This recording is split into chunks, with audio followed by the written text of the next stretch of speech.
Hello दोस्तों, स्वागत है आपका हमारे YouTube channel mission lecturer UK 2025 पर। तो दोस्तों, आज की क्लास में हम बात करेंगे भारत के संविधान के अंतर्गत जो हमारा टॉपिक चल रहे हैं लगातार, उसके अंतर्गत हम भारत के राष्ट्रपति से संबंधित इस क्लास के अंतर्गत चर्चा करेंगे।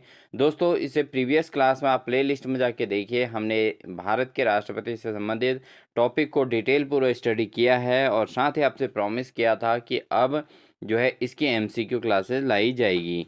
तो दोस्तों, हमारे टॉपिक जो है भारत के राष्ट्रपति से संबंधित, इससे आधारित आज के क्लास में हम एमसीक्यू करने वाले हैं। तो बिना स्किप किए पूरी क्लास को ज़रूर स्टडी कीजिएगा, क्योंकि इससे आपको कम से कम 2 से 3 क्वेश्चन आपके एग्ज़ाम में मिलने वाले हैं। तो दोस्तों, बिना देरी किए हुए आज की क्लास को स्टार्ट करते हैं। इससे पहले अगर आप चैनल पर नए हैं तो चैनल को सब्सक्राइब ज़रूर कर लीजिएगा। तो आज की क्लास का हमारा पहला क्वेश्चन है दोस्तों, कि भारत के राष्ट्रपति की तुलना निम्नलिखित में से किससे करना सर्वाधिक उचित है। तो भारत के राष्ट्रपति की जो तुलना की जा सकती है वो किसके साथ की जा सकती है दोस्तों, ये की जा सकती है तो ब्रिटेन के सम्राट से।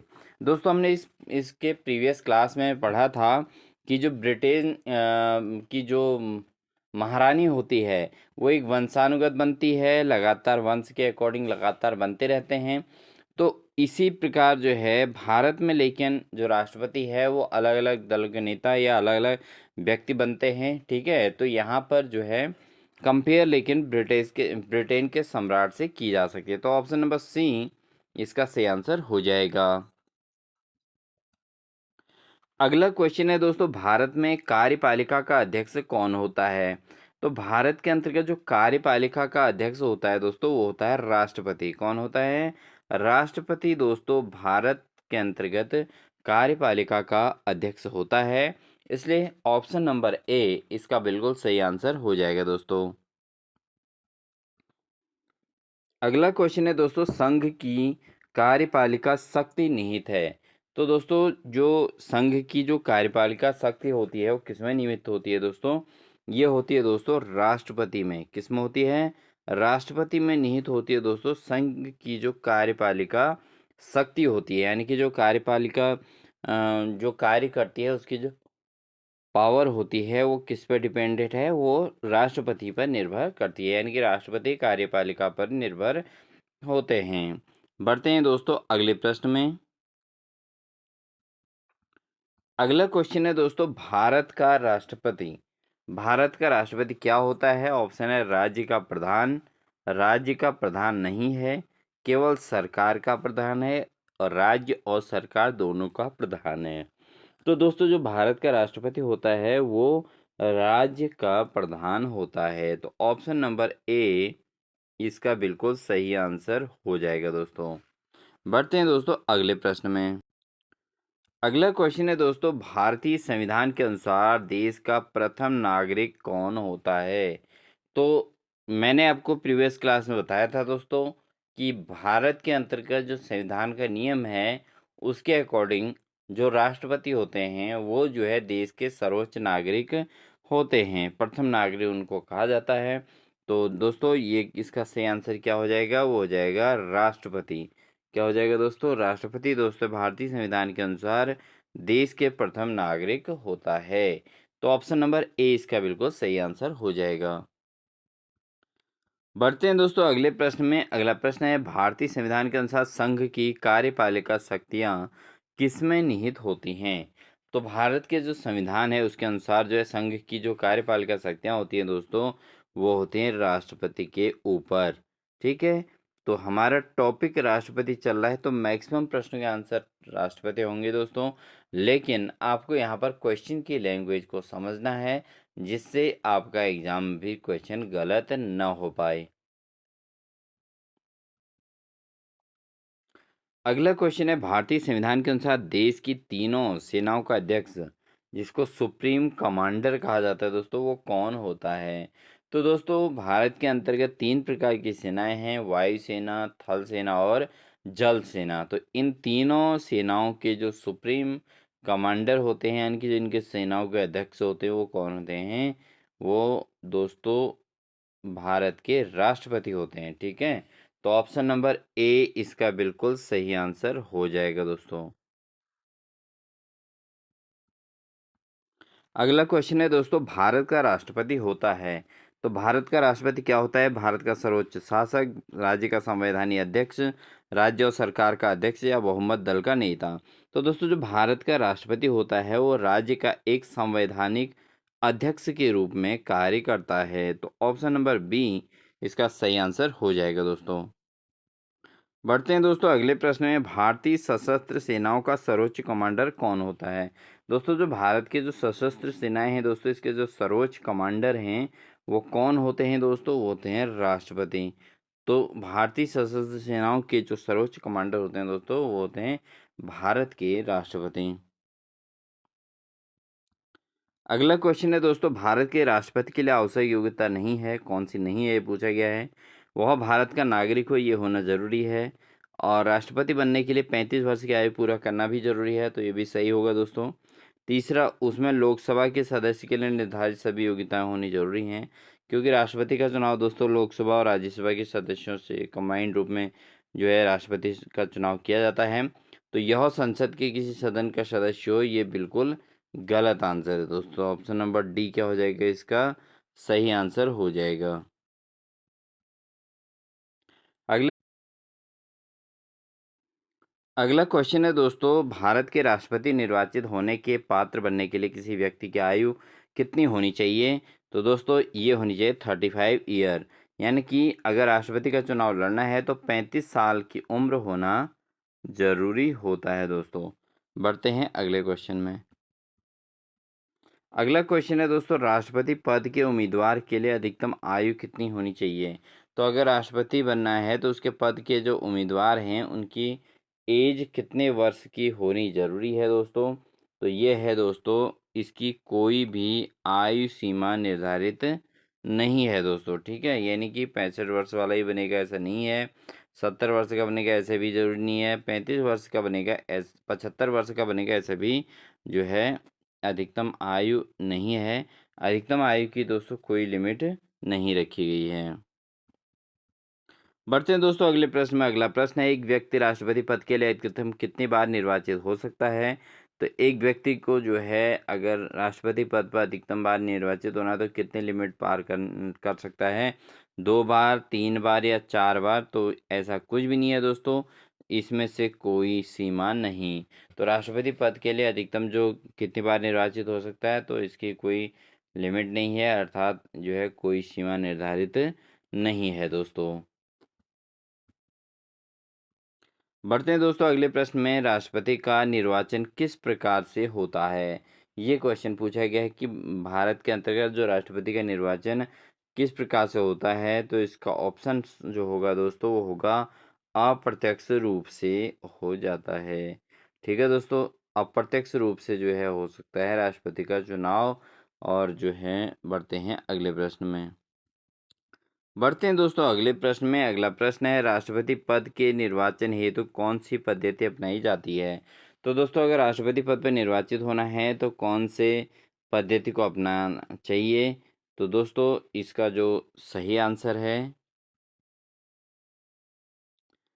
समानुपातिक प्रतिनिधित्व एवं एकल संक्रमणीय मत पद्धति के द्वारा राष्ट्रपति पद के निर्वाचन हेतु ये पद्धति जो अपनाई जाती है, समानुपातिक प्रतिनिधित्व एवं एकल संक्रमणीय मत पद्धति के द्वारा। तो ऑप्शन नंबर डी इसका बिल्कुल सही आंसर हो जाएगा दोस्तों। अगला क्वेश्चन है दोस्तों, राष्ट्रपति पद के चुनाव संबंधी विवाद को किसे निर्देशित किया जाता है?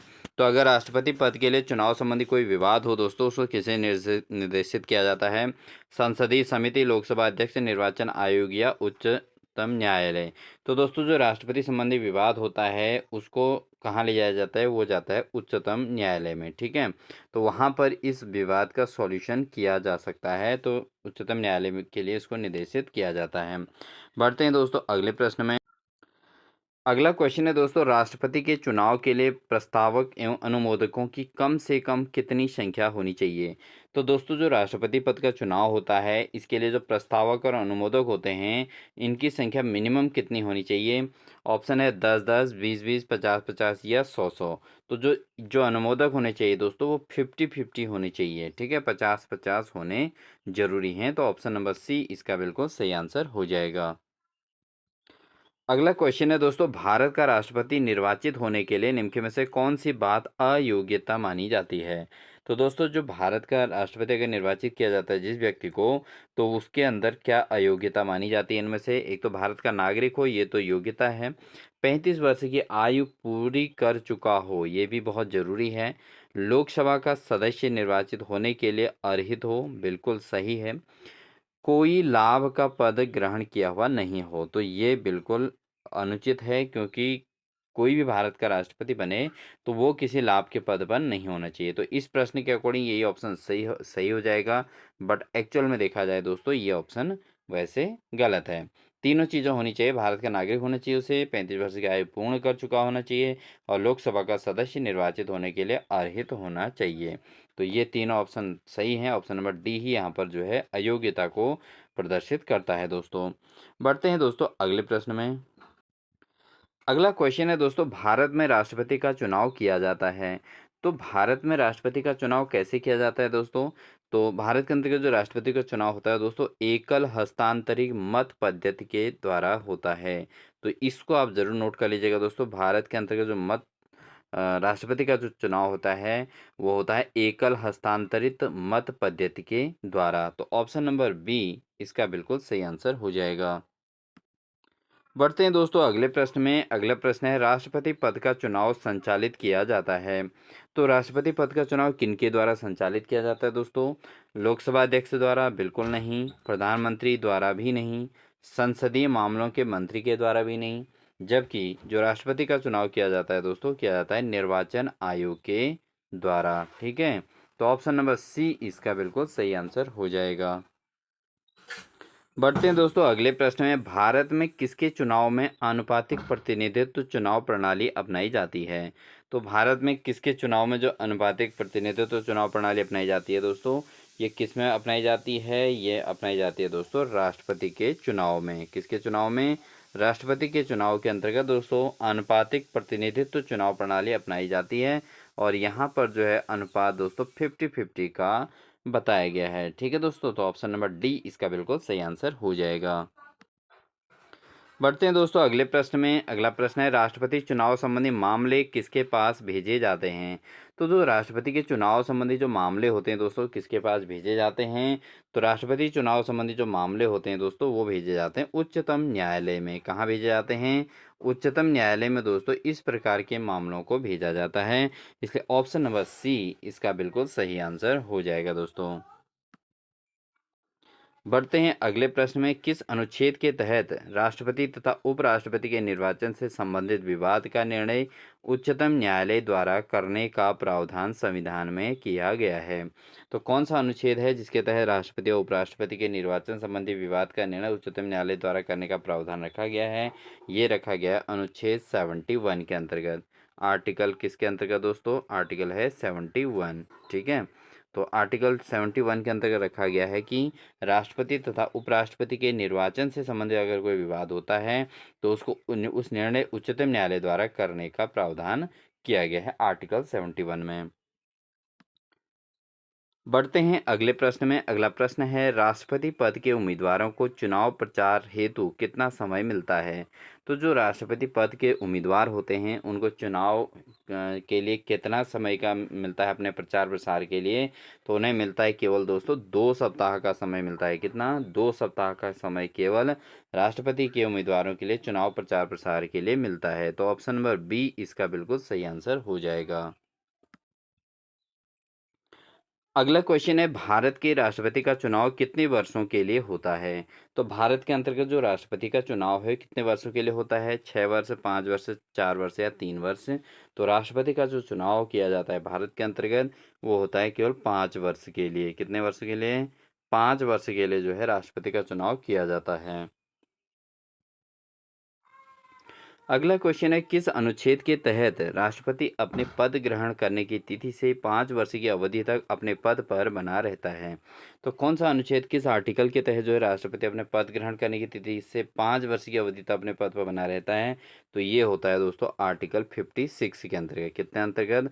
आर्टिकल 56 के अंतर्गत दोस्तों राष्ट्रपति जो है अपने पद ग्रहण करने की तिथि से 5 वर्ष की अवधि तक अपने पद पर बना रहेगा। तो ऑप्शन नंबर बी इसका सही आंसर हो जाएगा। अगला क्वेश्चन है, राष्ट्रपति के चुनाव के लिए निर्वाचन मंडल में होते हैं। तो राष्ट्रपति के चुनाव के अंतर्गत जो निर्वाचन मंडल बनाया जाता है उसके अंतर्गत कौन कौन होते हैं दोस्तों? उसके अंतर्गत होते हैं तो संसद के दोनों सदन तथा विधानसभाओं के निर्वाचित सदस्य। तो राष्ट्रपति के चुनाव के लिए जो निर्वाचन मंडल बना होता है उसमें संसद के दोनों सदनों के लोग होते हैं, सदस्य होते हैं, और विधानसभाओं के निर्वाचित सदस्य भी इसके अंतर्गत होते हैं। तो ऑप्शन नंबर बी इसका बिल्कुल सही आंसर हो जाएगा। अगला क्वेश्चन है, भारत के राष्ट्रपति को उसके पद से हटाया जा सकता है। तो भारत के राष्ट्रपति को उसके पद से कैसे हटाया जा सकता है दोस्तों? भारत के प्रधानमंत्री द्वारा बिल्कुल नहीं। प्रधानमंत्री को इतना अथॉरिटी नहीं है कि राष्ट्रपति को हटा सकें। लोकसभा के द्वारा भी ये पॉसिबल नहीं है। भारत के मुख्य न्यायाधीश के द्वारा भी डायरेक्टली नहीं हटाया जा सकता। ये कैसे हटाया जा सकता है दोस्तों? संसद के द्वारा। तो संसद में उस बात को रखकर जो है संसद के द्वारा ये निर्णय लिया जा सकता है कि राष्ट्रपति पर महाभियोग लगाया जाए और पद से हटाया जा सकता है। तो ऑप्शन नंबर डी इसका बिल्कुल सही आंसर हो जाएगा। राष्ट्रपति को उसको पद से हटाने के लिए संसद द्वारा ये कार्य किया जा सकता है। बढ़ते हैं दोस्तों अगले प्रश्न में, भारत के राष्ट्रपति को पद से हटाने की क्या प्रक्रिया है? तो भारत के राष्ट्रपति को अगर पद से हटाना है तो क्या करना होगा दोस्तों? तो वहां पर संसद के द्वारा अविश्वास प्रस्ताव लाकर, ये तो है ही, मंत्री परिषद का राष्ट्रपति को हटाने संबंधी प्रस्ताव बिल्कुल गलत, सर्वोच्च न्यायालय का निर्देश ये भी गलत, संसद द्वारा महाभियोग, तो दोस्तों ये बिल्कुल सटीक आंसर है। संसद के द्वारा अगर महाभियोग लगा दिया जाए तो राष्ट्रपति को उसके पद से हटाया जा सकता है। ऑप्शन नंबर डी इसका बिल्कुल सही आंसर हो जाएगा दोस्तों, अन्य ऑप्शन सभी गलत हैं। ठीक है दोस्तों, तो संसद के द्वारा महाभियोग लगाकर राष्ट्रपति को उसके पद से हटाया जा सकता है। अगला क्वेश्चन है दोस्तों, संविधान के उल्लंघन के लिए राष्ट्रपति के विरुद्ध अभियोग कार्यवाही किस में शुरू की जा सकती है? तो संविधान के उल्लंघन के लिए जो राष्ट्रपति के विरुद्ध अभियोग कार्यवाही है वो किस में शुरू की जा सकती है? तो ये की जा सकती है संसद के किसी भी सदन के द्वारा।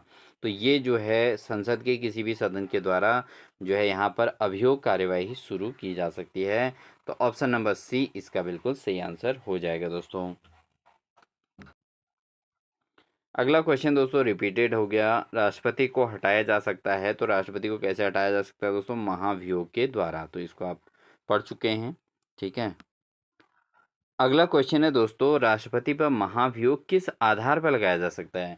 अब अगर किसी पद राष्ट्रपति को उसके पद से हटाना है तो महाभियोग जब लगाना है तो किस आधार पर, क्या उसके लिए बेस रहेगा दोस्तों? किस आधार पर महाभियोग लगाया जा सकता है? तो ये लगाया जा सकता है दोस्तों संविधान के अतिक्रमण करने पर। ठीक है, तो यहाँ पर अभियोग लगाने का क्या वो है कि संविधान पर अतिक्रमण करने के को लेकर राष्ट्रपति पर महाभियोग लगाया जा सकता है। तो ऑप्शन नंबर बी इसका बिल्कुल सही आंसर हो जाएगा। अगला क्वेश्चन है, राष्ट्रपति पर महाभियोग की प्रक्रिया किस देश के संविधान से ली गई थी? तो राष्ट्रपति पर महाभियोग की जो प्रक्रिया ली गई थी दोस्तों वो ली गई थी अमेरिका से। किससे? अमेरिका से ली गई थी। तो ऑप्शन नंबर ए इसका बिल्कुल सही आंसर हो जाएगा। अगला क्वेश्चन है, भारतीय राष्ट्रपति को किस परिस्थिति में अपने पद से त्यागपत्र देना पड़ता है? तो राष्ट्रपति को जो त्यागपत्र देना है दोस्तों किस आधार पर देना है? वो देना है महाभियोग लगाने पर। ठीक है, महाभियोग लगेगा तो राष्ट्रपति को पद से त्यागपत्र देना पड़ेगा। तो ऑप्शन नंबर ए इसका सही आंसर हो जाएगा। अगला क्वेश्चन है दोस्तों, कार्यकाल पूर्ण होने से पहले भारत के राष्ट्रपति को उसके पद से कौन हटा सकता है? तो अगर कार्यकाल पूर्ण होने से पहले भारत के राष्ट्रपति को उनके पद से हटाना है तो संसद द्वारा महाभियोग लगाना होगा। तो ऑप्शन नंबर डी इसका सही आंसर हो जाएगा।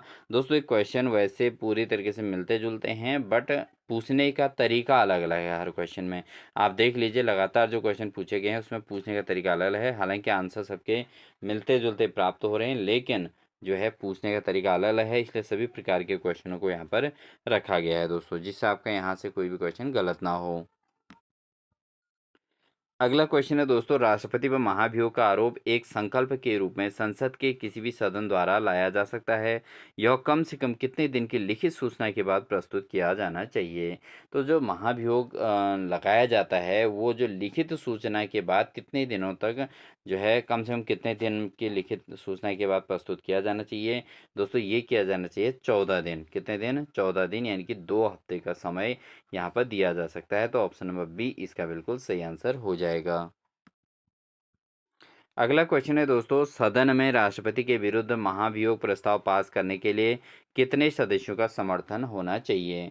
तो दोस्तों सदन में राष्ट्रपति के विरुद्ध जब महाभियोग लगाया जाता है तो इस प्रस्ताव को पास करने के लिए कितने सदस्यों का समर्थन होना चाहिए।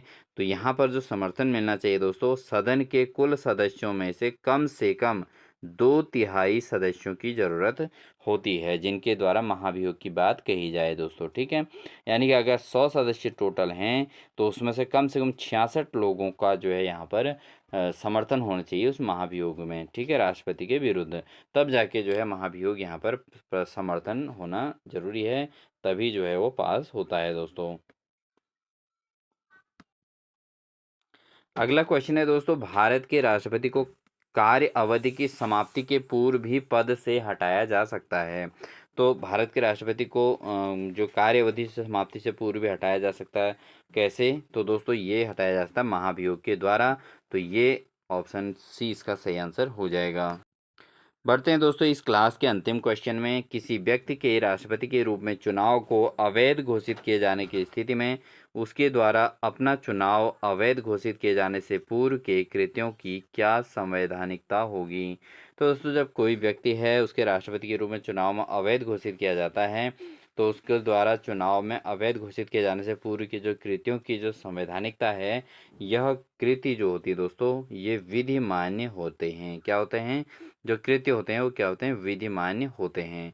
तो दोस्तों ये थी हमारी आज की क्लास। आपको हमारी क्लास कैसी लगी, जिसके अंतर्गत हमने 40 MCQ क्वेश्चन किए, जिसमें हमने राष्ट्रपति से संबंधित पूरे कॉन्सेप्ट को लिया दोस्तों। तो आई होप आपको ये क्लास अच्छी लगी होगी। क्लास अच्छी लगी तो वीडियो को लाइक जरूर कर दीजिएगा, साथ ही अपने दोस्तों को शेयर कीजिएगा। और मिलते हैं आपको एक नेक्स्ट बेहतरीन क्लास के साथ। तब तक के लिए अपना ध्यान रखिए। Wish you all the best.